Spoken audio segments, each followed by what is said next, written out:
and also is the director for the Center for Behavior, Institutions, and the Environment, which has changed its name, and so I'm still learning it. But I think I got it right this time. Marco started with an economics degree, a master's degree, moved on to a PhD in mathematics at Maastricht University in the Netherlands, and then moved to Indiana University, where he overlapped substantively with Elinor Ostrom.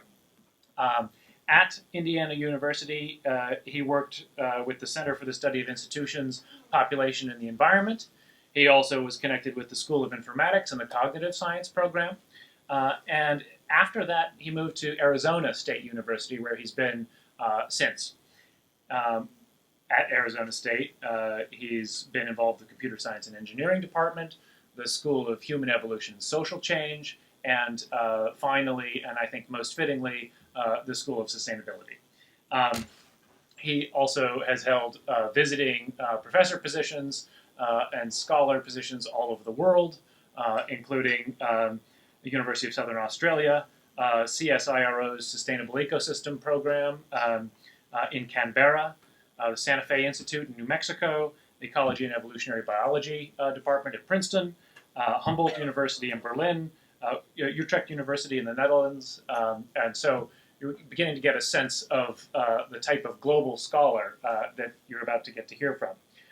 Marco has also been a Leopold Fellow, a National Science Foundation Career Awardee, received the Arizona State Faculty Research Award, which is itself quite prestigious. He's published 208 articles at the last count. He's edited or authored 8 books and as many special issues, and he has reviewed papers for over 100 journals. I feel like I should count and try to figure out if I have read papers from over 100 journals. I'm not sure.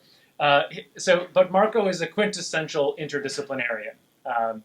His work touches economics, ecology, anthropology, archaeology, psychology, recently neuroscience, although I'm not sure if that paper is published. Not yet. Yeah, but neuroscience. So what does he do?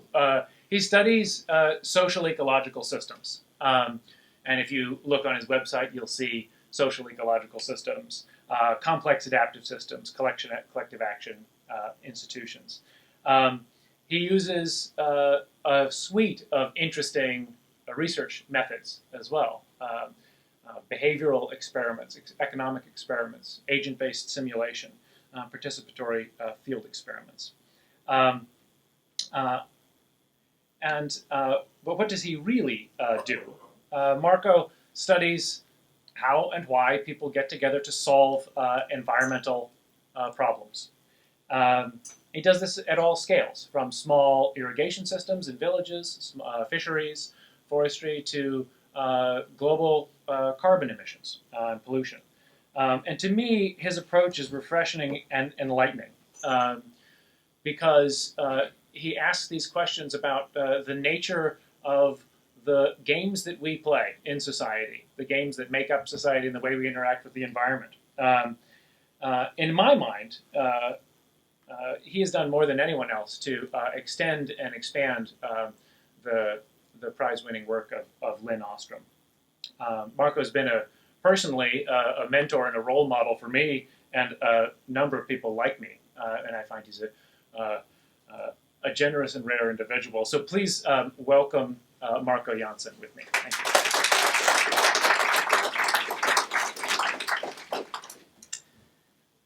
Thank you, Tim. Well, thank you for coming here and for the nice invitation to be here. Let's say it's refreshing to come here from Arizona. So we will hit the hundreds this week. So today I will talk about a new direction of some of my work, and this is work that I do with a lot of other colleagues. Tim mentioned that I do publish a lot, but that's only because I have a lot of collaborations. So this work also, there's a lot of work done with with my colleagues in Mexico City. So the first part of my talk will be more to provide the context of this work, provide the context why I'm now working on a topic like Mexico City. I'm not a Mexico City expert. Actually, the project leader of the Mexico City project is Javi Iken, and actually a lot of the names that you see on this slide are collaborators on a large NSF grant on Mexico City.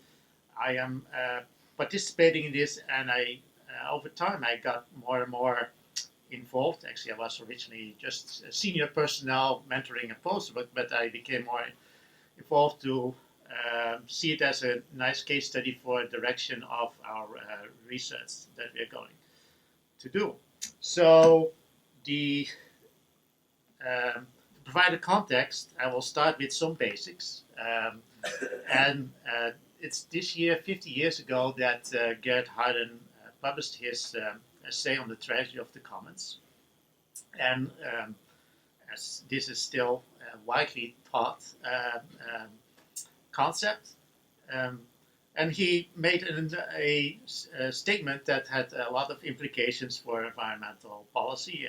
Some of his the implications of his research, of his say, was that external intervention is needed, privatization of the resources, or governmental regulation. And Lynn Ostrom showed, like actually many others, but Lynn Ostrom became, in a way, the example of somebody who synthesized a lot of this empirical work, that there are a lot of examples of self-governance. And we actually have a pretty good idea on what conditions this is working. So what are some of the principles of successful governance? Well, we have the so-called design principles. They are not a blueprint for success. They are mainly, actually, she regretted that she called it design principles later, because people start using it as a checklist. They are mainly important to ask questions about clearly defined boundaries, monitoring, graduated sanctioning, conflict resolution mechanisms, and a number of others. A lot of recent work that we reflected, we did some reanalysis with some new methods, and we found that a lot of these design principles are clustered. So it's not that you need to have all these design principles for success, but there are combinations that are more important than others. But also it depends on the social and biophysical context. So there are cases where none of these design principles are met, but still are successful, and the other way around. But a lot of this work is based on small-scale communities in relatively stable environments. And so that is a critique that people have on some of this work. And we did some work in the last 5 years on looking at small-scale communities and in the context of changes they are experiencing in terms of climate change and globalization. And we found that there are indeed a number of new challenges that these small-scale communities might not remain successful. A little plug for how do we use what are tools to stimulate self-governance, because how do you, if people can self-organize, what will be the implications for governance? Do you impose that you need to self-organize? So that may not work. You cannot. People don't like to be told what to do, and that's the whole challenge of self-governance. So how do you create situations that stimulate self-governance? So we start using experimental games as intervention tools, and we have been doing that in India, working with an NGO, and we start now being picked up by other organizations. But still, this is at a small scale, but it can be replicated in many situations. So when I start working with Lynn Ostrom, and that's actually it is a gang of three. Marty Andrews is part of this gang. Um, so we actually met Lynn Ostrom at a meeting at the Royal Academy in Sweden as part of the meetings of the Resilience Alliance in 2000. And she started working at that time with ecologists because she wanted to. One of the critiques she got on governing the commons is that she did not include much ecological knowledge in her work. So, and she got interested to work on resilience issues. So the 2004 paper that we published came out of our attempt to include a more institutional perspective on resilience, and in that process, we start talking about robustness instead of resilience. And the reason is that um, resilience in itself is largely based on self-organizing systems, and with robustness, we link to more of the engineering context, engineering work where there is a lot of design component, a lot of purpose in creating a system, and a lot of concepts from robustness that's used in engineering is that you design systems that they try to make it robust, but you're never you might never be if you create robustness to a particular type of shocks that may reduce its robustness to other types of shocks. So there seems to be a kind of a conservation of trouble.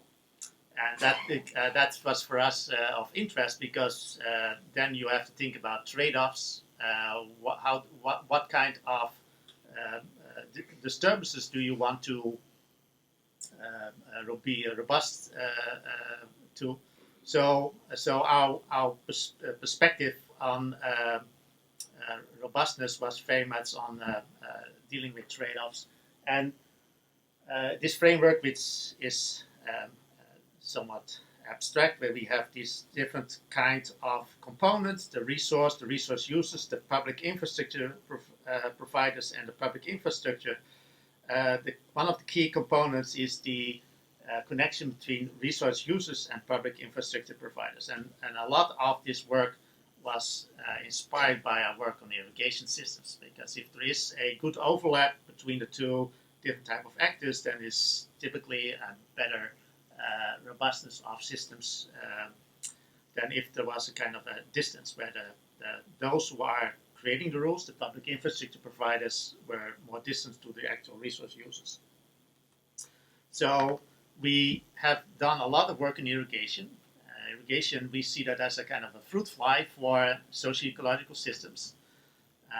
We have done a lot of case study analysis. We have done experiments. So we in the lab and in the field, and we developed a number of models. We also worked with archaeologists. As people may know, Phoenix is built on an old irrigation system from the Hohokam. And a lot of our, we get a lot of interesting insights on the impact of asymmetry of power, the effect of inequality on cooperation, and also some of our work on these small-scale communities which are now affected by globalization. We also see affect the role of market integration. And we are now got at the point to say, well, it's interesting to work on all these small-scale communities, but there are also other type of problems that seems to be very similar from our more systems perspective. And Marty Andrews and myself are both trained as mathematicians, and for us, we are looking more at systems than a particular empirical case. So we now start talking about coupled infrastructure systems. So now finally the term socio-ecological systems get accepted and everybody used this SES framework. We are now moving on to another approach. It's basically rebranding the work that we did earlier, because this is a kind of a similar you see the similar approach, but now we talk, instead of resource, it's natural infrastructure. We have private infrastructure, social infrastructure. We had already the public infrastructure, hard and soft public infrastructure providers.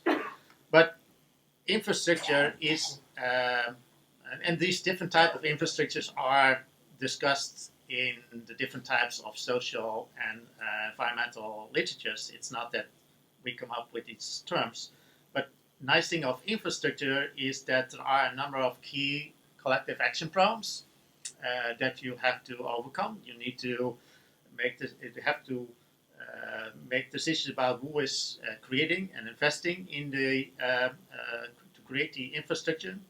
What about maintenance of the infrastructure, and how do you distribute the outcomes of what the infrastructure creates? So for all these different types of infrastructure, these similar problems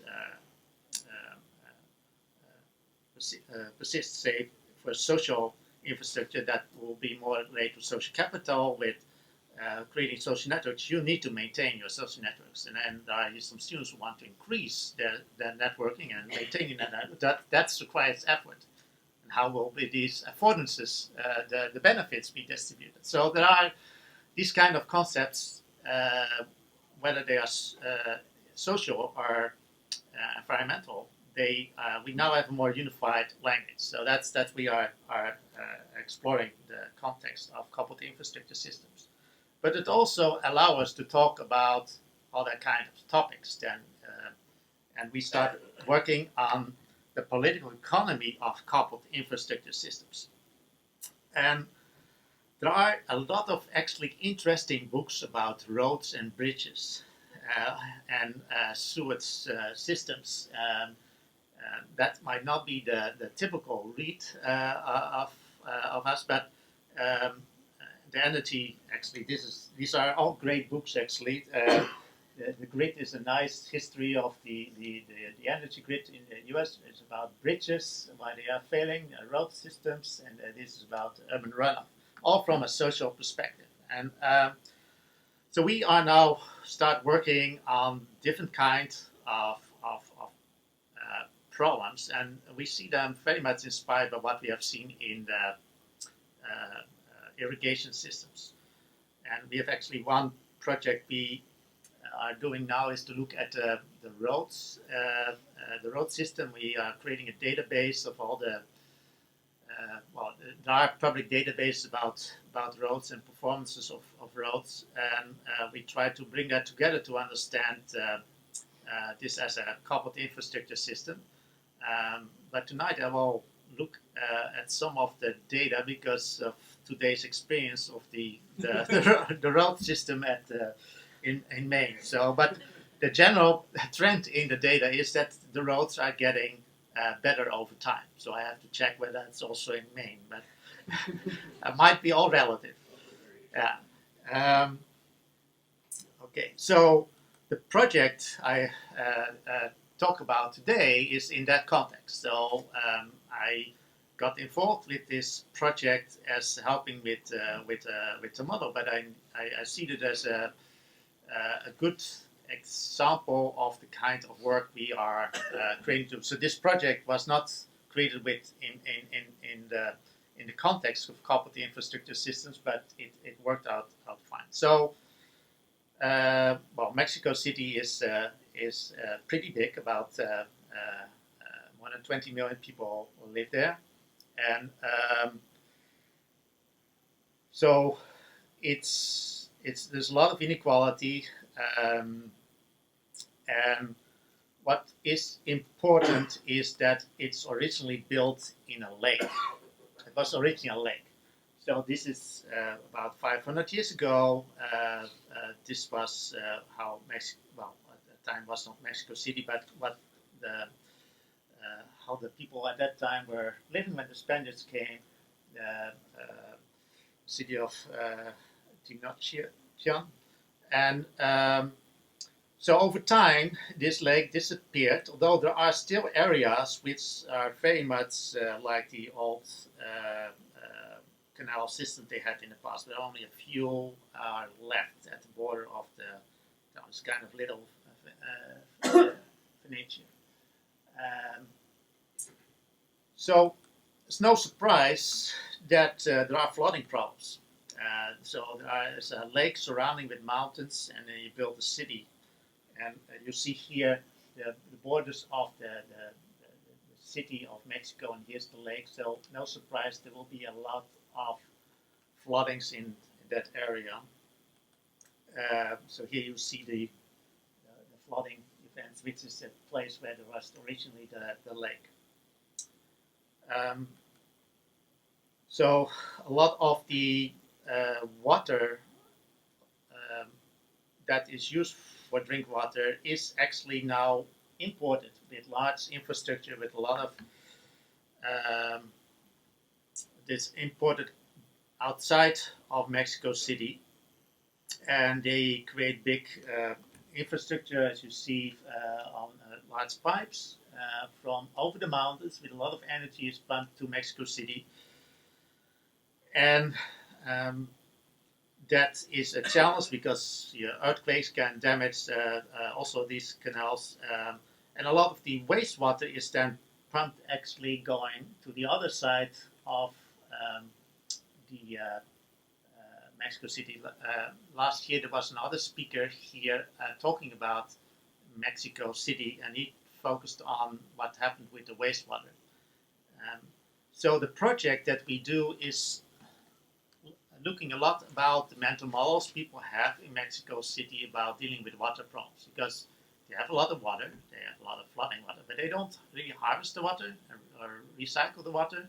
They get a lot of water coming out of one part, they pollute it, and then pump it out to another part. It's very capital intensive. Then there are another challenges that the population is growing quickly with a lot of illegal settlements. A lot of those settlements have no piped water, so that causes a lot of challenge, a lot of inequality. People have to buy bottled water and spend a large amount of their income on water because there are no services to them. And there's a lot of interesting political dynamics for political parties to promise access to water and exchange for votes. So there's a lot of challenges there.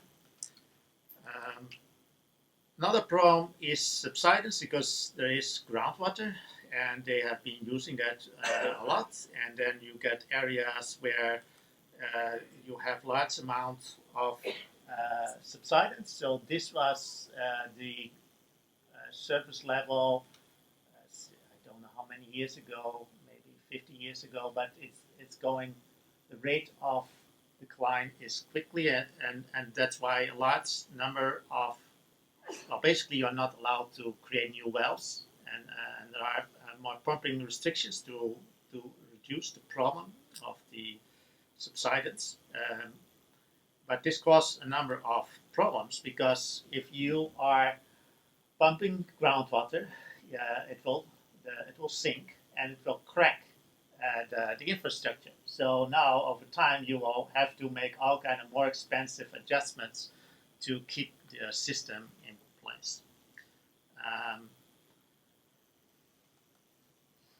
So we have the water coming from outside, a large part. Some water is reclaimed, but a lot of water is then pumped out, wastewater, to the valley where it's used for agriculture. So the perspective is very much on large-scale infrastructure, which is challenged by subsidence and earthquakes, very expensive. In the end, the system is not functioning very well, and there's a lot of floodings, and that will only be worse when we get climatic change, and there's a lot of scarcity of water. A lot of areas have no access to drinking water. So the goal of the project is not to come up with a solution. It's more a process in which we bring together the different types of stakeholders, from water authorities to neighborhoods, and try to facilitate a process in which where the mental models of the water problems may change. And basically, it's what we try to do at a small scale in India, kind of a game with the community. We will now, it's not that we necessarily do a game, but it's more facilitating a dialogue in which change could happen, but this change is not imposed by us, and we don't know whether there will be any change. So this is difficult to know. But there's a lot of work done on focus group discussion to understand what are the issues at the different levels, at the neighborhood levels, and at the water authority levels.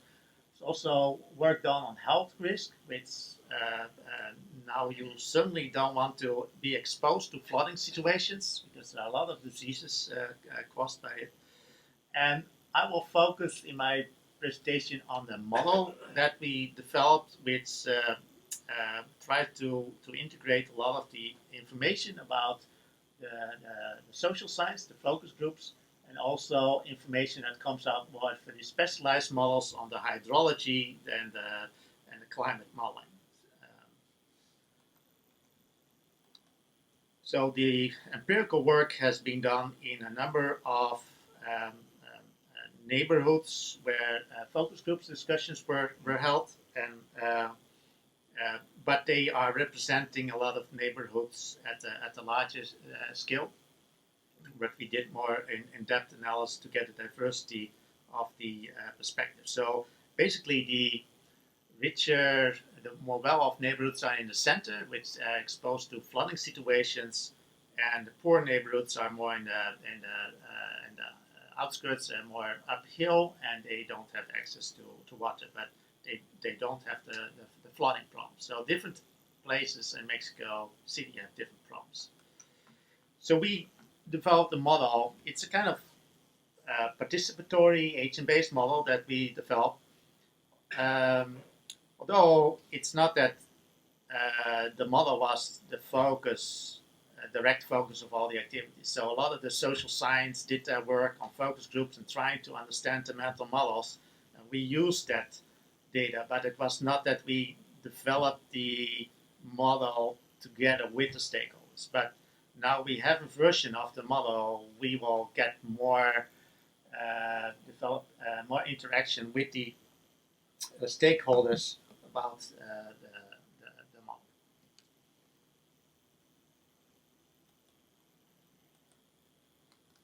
So we identify the key actors in Mexico City. It's a very complex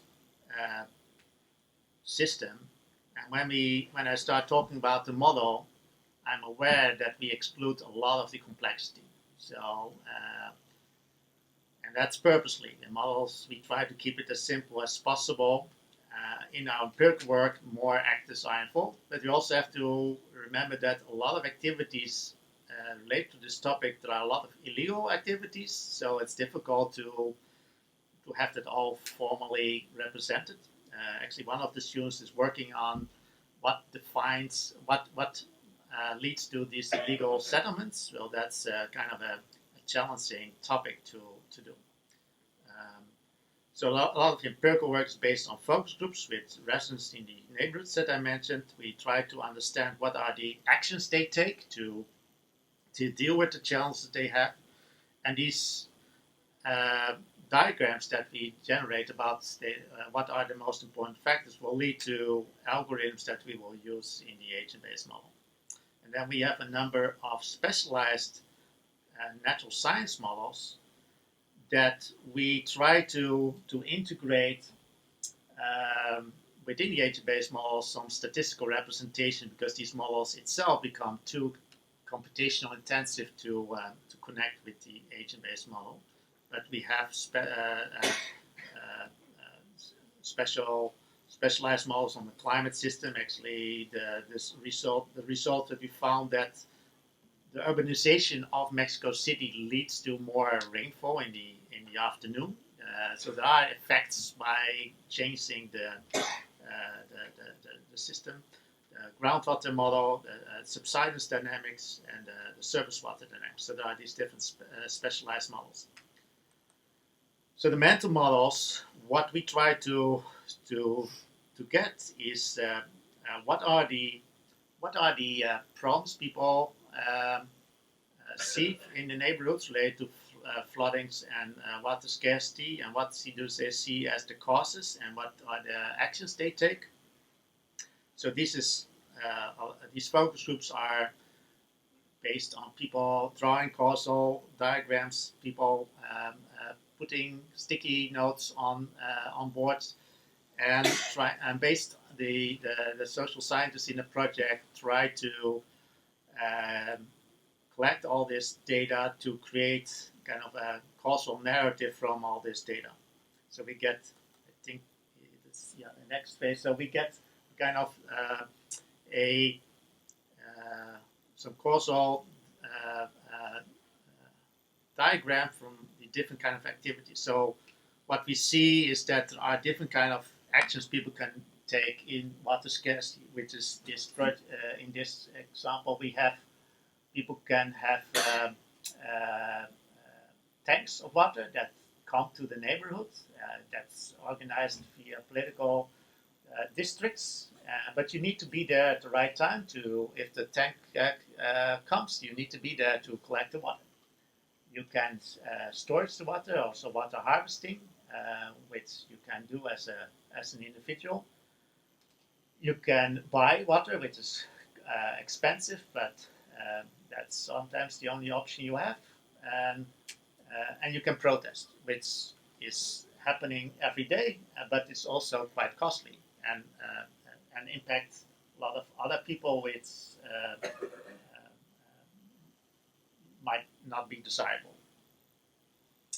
So we try to include some of these elements in the model. Actually, we will have some relationships about what leads to protests, which kind of neighborhoods do which kind of actions. Then we have the water authority, and they deal with maintenance and new infrastructure. So they need to decide where do we create new infrastructure, when do we invest, where on maintenance. And they have a number of criteria. Do they deal with the social pressures, or do they look at engineering criteria? What are the criteria they use in making the decisions where and when to invest? So this gives a kind of a diagram what we do. We have these focus group discussions that lead to a kind of these relationships that we then formalize, and then we will confront that with the empirical data. And that's where we will get the agent-based model. We have the agents based on the data we get from neighborhoods and from the water authority, and then we combine it with data we have of socioeconomic and biophysical data, and then we will create a simulation model in which we want to see what will be the impact of we can test now the effect of different kind of mental models of the problem, because if you have different understandings of the problem, that leads to different investments in infrastructure, maintenance and creation of new infrastructure, that will affect the spatial vulnerability of the system. And so that's one of our interests. And then if we could, in a way, look at, if you want to get certain outcomes, what might be the priorities need to be? What should be the kind of the mental model be to get to certain outcomes? Because the mental model affects the decision making. So we have the water authority, which is the high level, and we have the neighborhoods. There is the intermediate level, which is a more political level, and we don't include that in the model. This is maybe one of the most interesting parts, but it's a lot of informal arrangement that we, at the moment, we simplified. We just have the water authority and the neighborhoods. And the neighborhoods are interconnected because there are connections between, in terms of water pressure, for example, or if you don't clean your infrastructure, which actually happens a lot because there is now trash collection in a number of neighborhoods. You get floodings because neighborhoods, the infrastructure gets flooded. So there are connections. So also there, the decisions made by the water authority where to invest has spatial implications. So the toy model is of the system is like this. So this is an exaggeration of the actual system that you have in a way megacity in a cup. So you have flooding here, and then you have water scarcity problems there, and then we have the water groundwater extraction, and these are all neighborhoods where the water authority needs to decide which neighborhoods to invest, and we will see that there will be rainfall events leading to floodings, and there will be protests because neighborhoods don't get water, and so that lead to different pressures on the water authority to make decisions where to invest. We created initially a kind of toy model where we mimic a lot of the process that we do in our project. We have the water authority making decisions about where to invest, and these decisions are based on their mental models, and the decisions of new infrastructure and maintenance will be then imported in a spatial explicit model that leads to a new kind of biophysical context. And then we have events like flooding and rainfall events that lead to floodings, and this also can lead to agents being dissatisfied, and which may lead to protests, which then will affect how they make their decisions. So it's a dynamic landscape in which agents at two levels make these decisions. So in a kind of toy model, it looks that you see here as an example that we get spatial differences in terms of exposure to flooding and exposure to water scarcity because they are related to different kind of problems. We did this toy model to understand enough of the dynamics of the system before we will connect it with the empirical data. The collection of the empirical data is a big challenge to collect all the relevant data, but we have now reasonably good data sets. You get here some initial pictures on to see an idea of flooding events, which we can simulate over time. We have the neighborhoods. There are about 2,000 neighborhoods in Mexico City that we consider. And based on our data from focus groups, we identify types of neighborhoods. So it's not that we have all the neighborhoods are different in their decision making. We have different types of neighborhoods, but they may all experience different events because they are located in different parts of Mexico City and therefore get exposed to different kind of problems. So the decisions might be all varying. So the initial results is that yes, we get these mental models causes these trade-offs in the outcomes.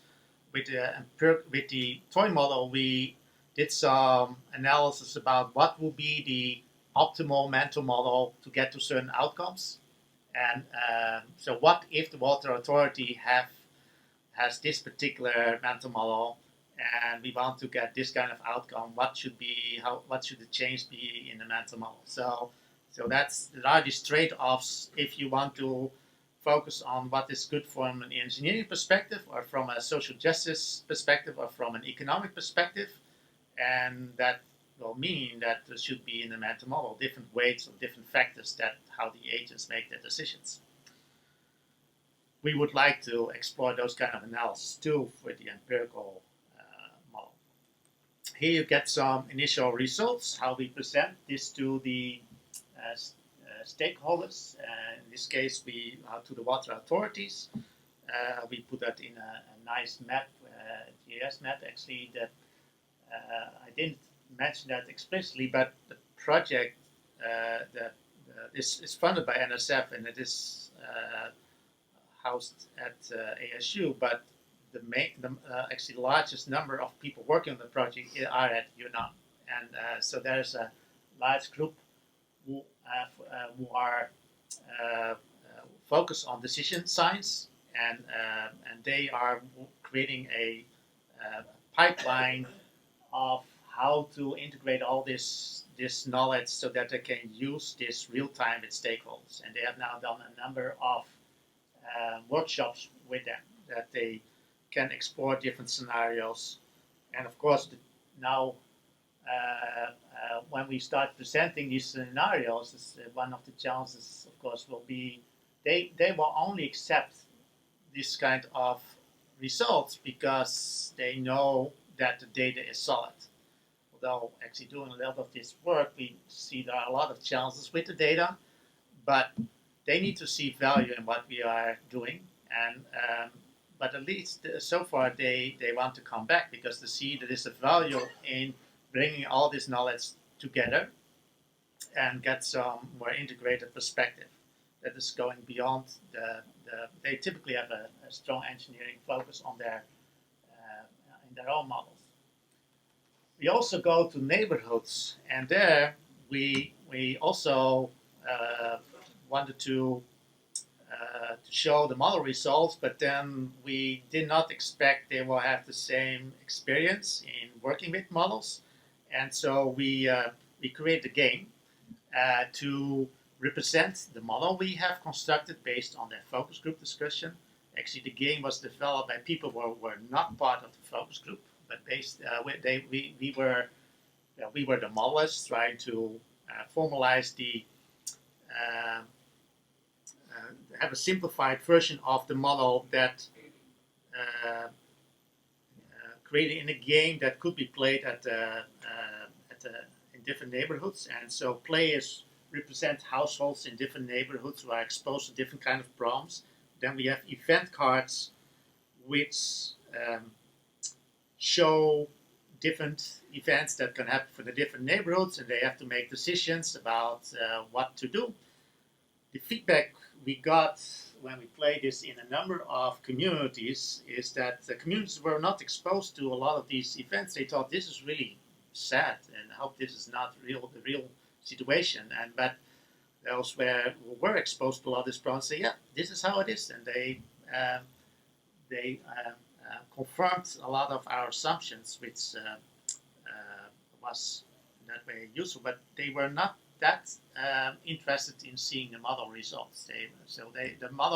The game was useful for them also to reflect on their situation. And so next step we will do with the game is to we would like to see to play this in a larger set of neighborhoods and see how dealing with risk relates to also the exposure people have for the different type of problems. So the next steps, and that's in a way the ending of the talk, is to continue the use of the model with stakeholders. So we are now getting to a more production stage. This is also at the end of the NSF project. So now, because that's always then the challenge, but I'm pretty confident that we will be able to continue this. And one reason is that the group in UNAM is very committed to this, and there are other. So this will not in that way be shelved. This will be continued, and they also actually there will be other follow-up projects that will come out of this. The agent-based model focus so far has been on, we have not included in our analysis so far future scenarios like climate change and urban growth. A lot of this work has been done but not yet integrated. and we could use the more biophysical models to explore future scenarios. So the agent-based model can be a useful tool to explore future scenarios, but has a simplified version of the biophysical part. And so if we come to agreement on some of these scenarios we explore with the agent-based model, we could then explore this in more detail with the biophysical models. And we would like to, we hope that there will be a change. We will see that people will change their mental models about the system, and that may lead to some solution. And one of the challenges is, how do we measure the learning? That's actually a big challenge to methodologically. And we will certainly not be the only factor who will influence if they will change the mental models. It will be one of the elements. But that's in a way what we hope to do. So this is an example of using, although the project is not designed for applying the lessons from a local scale to the larger scale, at least for me, it's a great example of how we can apply some of these lessons that Ostam and others got from the local scale, applying it to a larger scale system, and have a kind of community involvement to address large scale systems. Thank you.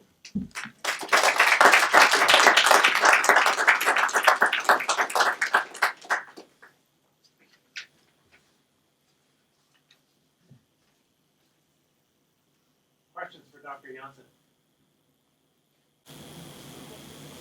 Yeah, I have a question. I have several, but they're mostly based on issues of power, and the politics of possibility that's coming out of this work. And I think that I just wonder if you could speak to how you see this tool or this approach, which you said the goal is to kind of foster a dialogue between across stakeholders for adaptation options. I wonder how you see this as an empowerment space or approach for local voices to get their ideas or their cognitive brains or whatever into decision-making spaces. So that's a good point. So we are not aiming to bring all the people in the same room in a way. So that's because there are a lot of conflicts, and that way we bring them indirectly together in a model in a way. So the different stakeholders will see the consequences of outcomes because they may not realize what will be the responses of other actors. So one of the strengths, at least to me, for this project is that the PI at UNAM was involved in working at the government, and so he understands the political process, and because this can easily be an academic exercise and then not be used. So of course it's difficult to know what will be the consequences, but we would like to, the game it's not intended from the beginning that we would create a game. That came out to how do we communicate what we did to the neighborhoods, and then we created this game, and that's actually people ask for a version that they could that could be used by others and maybe in schools, and that might be might be empowering them. It's difficult to know.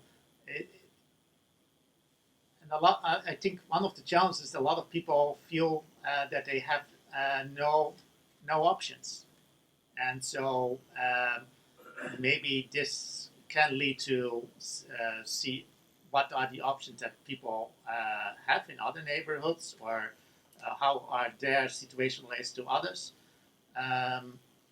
So it's a good question about whether it's difficult to know how this will lead to empowerment, but at least we try to facilitate that also at the neighborhood levels they could be part of the system. But it's a good question how that will. They will not have the same seat around the table in the decision making. And I asked, because this year are elections, and also, what about energy and water in the elections? Well, these are day-to-day problems, but it seems not to be that it is a kind of a topic in the elections. Maybe because nobody has a clear solution that is different from others. So we hope that this could, if they use these tools this year, maybe it can help to provide some empowerment also in getting it on the political agenda. That will be already an important point, because there are alternatives. There's options for water harvesting, recycling of water, but that's not part of their mental model. So, but there are people exploring and experimenting with it. So hopefully this start to facilitate these alternative options too.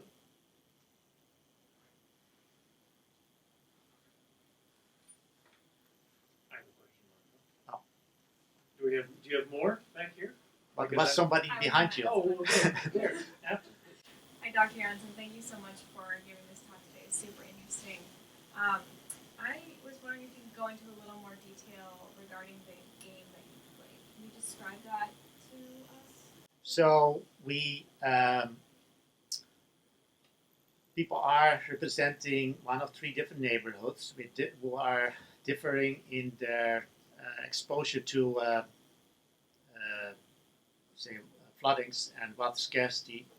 They all have a budget. They have income each round, and they can make decisions to make adaptation decisions, and they will then have less impact if there will be a flooding event, or they have to buy the tank doesn't come for the next round because of some political or technical problems, so you need to buy water in another way.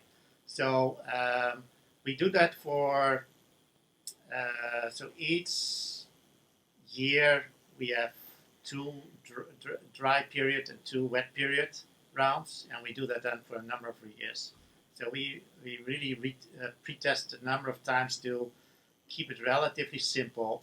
And then we have event cards that are drawn, and then if every neighborhood might be affected differently, and it's also depending on your adaptations, you have different kind of cost impact. We are not seeing this as what is the best strategy, what's an optimal strategy, because if you think really rational, maybe not doing anything might be a good strategy, because you are, in a lot of cases, they are not able to adapt to reduce the big impact. If there is a big impact, it will they cannot insure themselves for the big impact. Our goal is to stimulate a dialogue about this, and people will be exposed to different kind of neighborhoods, and from the reactions we got is that, yeah, that's how things are, or gee, this is not what I had expected. It seems to be really bad if you live in a neighborhood like this.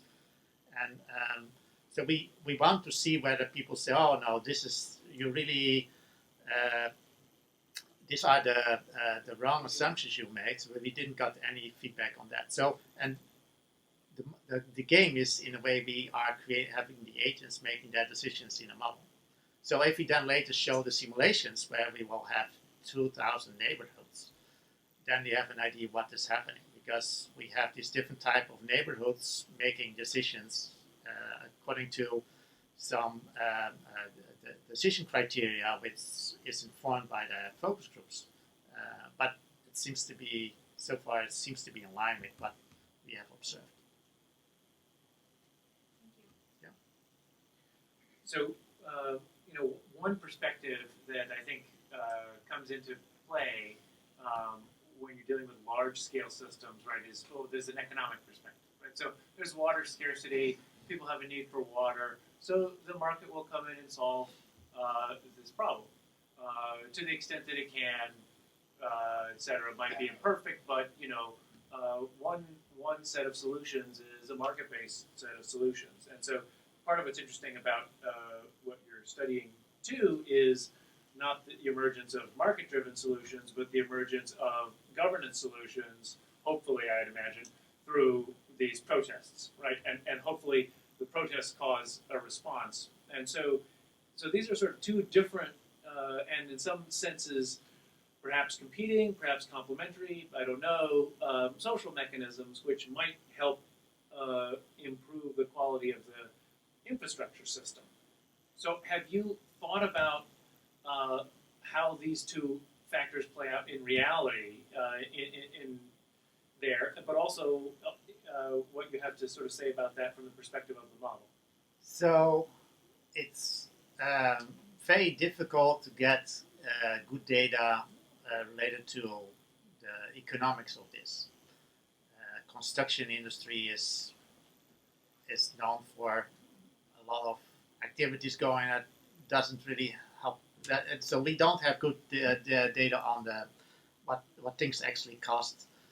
I asked the question in the beginning. So what if we will increase the rates for water? And say, oh, then people have to pay more for something that doesn't work, and nobody wants to do that. So it's we thought that focusing on local neighborhoods was an option, and actually we asked in the process when we did these debriefings, we asked about neighborhoods what they could do, and there are some things that they could do, like the trash collection. And there are some ways of adaptation that, in a way, not necessarily empowering, but they realized they could do certain things too. What I understand from people from UNAM is that it's largely a political problem, and there will not be really a Mexico's at the high level a solution coming, because there's too many vested interests that will not lead to a change. And so if we can stimulate some exemplars that things will happen at the local level, that might change some of the dialogue. That's, in a way, somewhat the perspective. I'm not sure whether it will be possible to create markets at the local level. We will get into inequality issues too. So probably in some of the richer areas, those solutions might be more possible. But there are a lot of informal arrangements people have to get water. So that's why water metering is not necessarily an option. I'd be very concerned about a market-based solution because, first of all, market-based solutions tend to favor the people that are haves, tend to favor the people who have more money to buy water and things like that. But also, if Mexico City is anything like the rest of the world, the people who are the poorest are in the neighborhoods where they have the biggest problems. And so I think that wouldn't a market-based solution like compound inequality and make things really precarious for a lot of people? Yes, and I don't think that Tim suggests we need to have a market solution, but it would be interesting to say, well, what will be the differences in the solutions if we could calculate what would be the effect of a market-based solution compared to a more kind of collective action governance solution. I think that's, but there is not sufficient data to do that. But we could compare more an engineering perspective with a kind of more community-based perspective, and so that's the kind of direction we have. But there is a lot of experimentation going on, and there are some wealthy individuals who are experimenting with water harvesting and water recycling because they know that this cannot continue. So there has to be some solutions. So there are entrepreneurs exploring new solutions, but that does not. This is not initiated by a governmental response, and there might be some market solutions, and that will be complementary to what may happen as a social responses. So we probably have time for maybe another short question or two. I also have an announcement before we leave. We have a couple of questions. Okay. Hi, Dr. Janssen. Thank you. It was a very revealing argument that you made, especially since I suspect because some of the problems that Mexico City faces is also the problems that my own city, I'm from Dhaka, Bangladesh. Mhm. So it's, I guess, almost similar to Mexico City in the sense that it's also a megacity with dense population, and they also have the same sorts of problems. So I think you mentioned that when you're trying to get a dialogue going on with the stakeholders, you mentioned that the people, like there's a group of people like who sort of have like maybe they're settled illegally on the land, or people that encroach on like maybe stormwater canals that affect flooding in Mhm. those cities. You really can't have them in the dialogue because Yes, they are in a way in a dialogue because these are the neighborhoods. yeah. And so, although there are illegal settlements, but they are tolerated.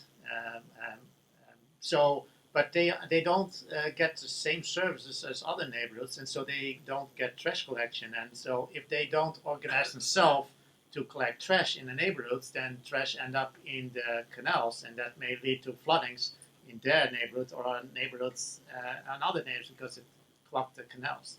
So they are part of the dialogue. Yeah. But actually, it's interesting that from their perspective, the trash is a bigger issue than the statistics of the water authority. The water authority argues that that's not the main cause of flooding, but from the perspective of the neighborhoods, this is a big issue. But they can deal with that themselves if they could get organized.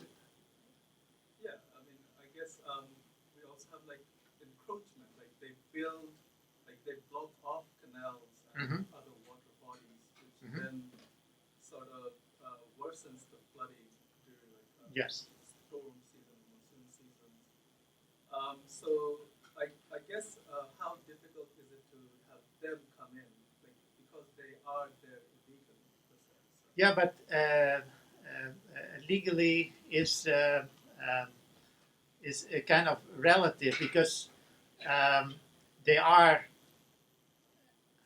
actually often, although they are legal settlements, they over time they get electricity and even water because they get these. It's a bargaining situation with other actors who will benefit from this, and so it's not that black and white that because it's illegal they cannot be. They are part of the they are in the neighborhood. They are part of the also the games with in the focus groups that we have played. So it's not that it is unknown. There are millions of in that way illegal, but illegal is maybe not the. It may be a very strong word for it, but they may not have the same rights as those who are kind of legally, but they are part of the debate. Yeah. Thank you, everybody. Thank you, Marco.